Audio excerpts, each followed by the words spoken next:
Hey there, Laurel Beard here with the Blitsy creative team, and today I'm going to show you two projects using some Dreamweaver embossing paste. I absolutely love embossing paste.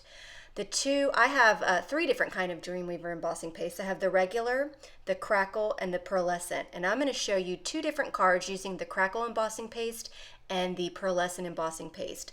All these embossing pastes are available over at the Blitsy store right now. So I'm going to grab this stencil. This is the Stars stencil by Tim Holtz. I figured this is a good time to knock out a July 4th card. You know, the holidays coming up. So I've got this stencil. I've got it on I'm laying it right over some regular white cardstock. Just regular cardstock, not watercolor or anything special like that. And I'm taking some painter's tape. This is well-loved painter's tape. I actually use it over and over again until it completely runs out of its stickiness. But I'm securing that stencil in place. I don't want it to shift around when I'm applying the embossing paste. Now this is the Crackle embossing paste. It kind of is like a thick mayonnaise almost. And I'm taking a palette knife and I am just basically like you would ice a cupcake. I am applying that directly over the stencil. I am making sure that all of the designs, the star designs, has some embossing paste in it. If you don't have a palette knife, you can use the edge of a cardstock, a butter knife, an old credit card that your husband deactivated, whatever you want to spread that on there. I just love palette knives. I have quite an assortment of them, I have to say. So I've got that spread on there all nice and even. I'm going to remove that painter's tape and carefully peel up that stencil, and then I'm left with this embossing paste stencil design onto my card base. Now I do want to say with any kind of embossing paste, you want to wash your stencils and your tools off very quickly. Don't let it dry on there because it's a booger to get up. So cap off your embossing paste and clean off your tools and your stencils or whatever you're using right away. So this is the Crackle embossing paste. You see nothing right now. All you see is white paste, but fear not, when it dries, that's when the magic happens. So I've set that aside, and now I'm using a stencil called Mums by Stencil 1. And it's a larger stencil, so it's bigger than a standard A2 size card, but that's okay. I've centered that onto my cardstock there. Again, just regular cardstock. And this time I'm going to use some pearlescent embossing paste, but I wanted to add some color with my stencil first. Now I'm sorry this has gone out of focus, and I apologize. I am completely bummed that it's not completely focused. Sorry, but I wanted to add some color, so I'm going in with some Tim Holtz Distress inks. You can use whatever kind of inks, you can even use markers, whatever you want to do to lie some color down. I just wanted to show you, and you don't have to use color with pearlescent embossing paste, you can leave it as is, but I wanted to really show you the results that you get. So I'm just laying down some color. Again, markers, inks, distress inks, whatever you want to use to put some color down through that stencil. So I've gone in with Picked Raspberry, which is the pink, and Seedless Preserves, which is the purple there. And I'm just applying the distress inks.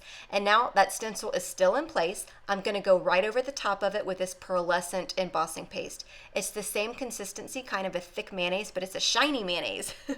So it's super cool. So I'm going in again with the palette knife. Whatever you have to spread it will be fine.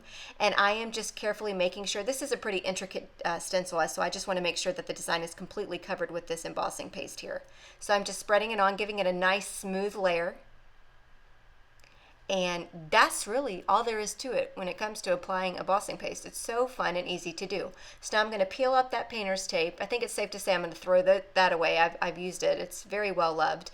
And then look at that really pearly, shiny finish you get. But again, the hardest part about embossing paste is waiting. You've got to wait and let it dry. It doesn't take too long. I think I went and did a couple loads of laundry, to be honest with you, while these were drying, so probably about 30 minutes. I am cleaning off my palette knife with a wet wipe, and I took everything else to my sink. So this is the two pieces that are wet. So I just kind of wanted to show you what they look like as they're wet. You know, again, that white, it's pretty, but it doesn't have that crackle. But I set it aside for 30 minutes, and now I'm going to come back and I'm going to show you how cool and pretty this is. Now the thing about embossing paste, which is super cool, is it also gives you a little bit of dimension to your project. So not only are you going to have whatever finish you use, but you have a little bit of dimension that's added to your project as well. So again, did a couple loads of laundry or whatever, 30 minutes went by, and you can pick up, so you see those crackles and those stars? Isn't that cool?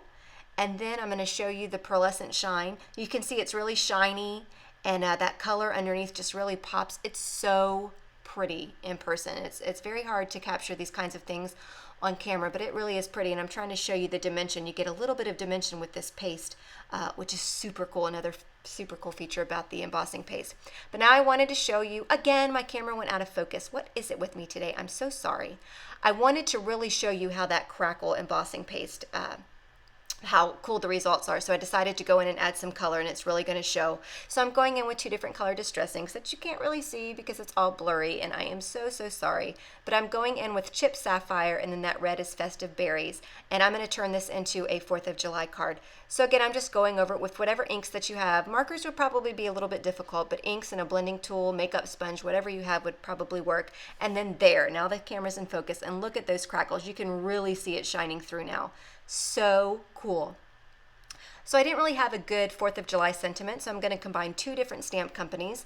I'm going to use some A. Jillian Vance Design stamp, and then I'm going to use part of a sentiment from Lawn Fawn, and it's going to say Happy 4th of July. So that's the A. Jillian Vance Design stamp right there. And then the Lawn Fawn stamp, I'm just going to selectively ink up the word Happy.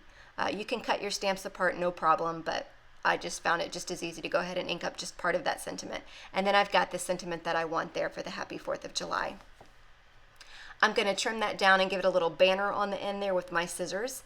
And then I'm going to pop that up with a little bit of foam tape. So I'm going to just put a little bit of foam tape on the edge there. That's just double-sided dimensional tape there. And then it'll pop up over there. I'm going to line that up to the right side of the card. And then I'm going to mount this to a white top folding card base. I really wanted to add that color there to let it, so you could really see the crackle. I think that paste is so cool. Now I did offset it just a little bit because I wanted the white base of the card to kind of peek out through the left there and give me a little bit of a border. Now for the other card, kept it really simple. I just happen to have this word die on my desk, like literally on my desk. So I'm running that through my sticker machine. You can also put this down with glue. You can use some multi-matte medium. You can use that Ken Oliver Stick It, which is super cool. I had already had this die cut, or I would have used the Stick It. It's so easy to use. But this is the Xyron sticker machine there, so put all the sticky stuff on the back. It is pretty sticky. If I had to choose between the 2, I would use the Stick It by Ken Oliver. But again, I had already die cut this. So again, I'm going to mount this to a white card base. This is a top folding card base as well, but it's longer, so it's 5.5 wide by 4.25 long. Sprinkled on some rhinestones there, and then just to tie all that black together, it kind of looked a little bit naked. I'm just going to grab my paper trimmer, got some black cardstock here. I'm going to trim 1/4 inch there on the top. So I'm going to add some glue. Any kind of glue that you have will work. I had this multi-matte medium there, so I'm going to squeeze out some glue along the top line of that card there, and then I'm going to cut off the extra overhang, and then boom, here are the 2 cards with the embossing paste. They come in a bunch of different finishes, so be sure to check out the Blitsy store. Here is the Crackle embossing paste, and this is the one with the Pearlescent embossing paste. So again, they're over at the Blitsy store right now, tons of different finishes, so be sure and check it out. Thanks so much for watching.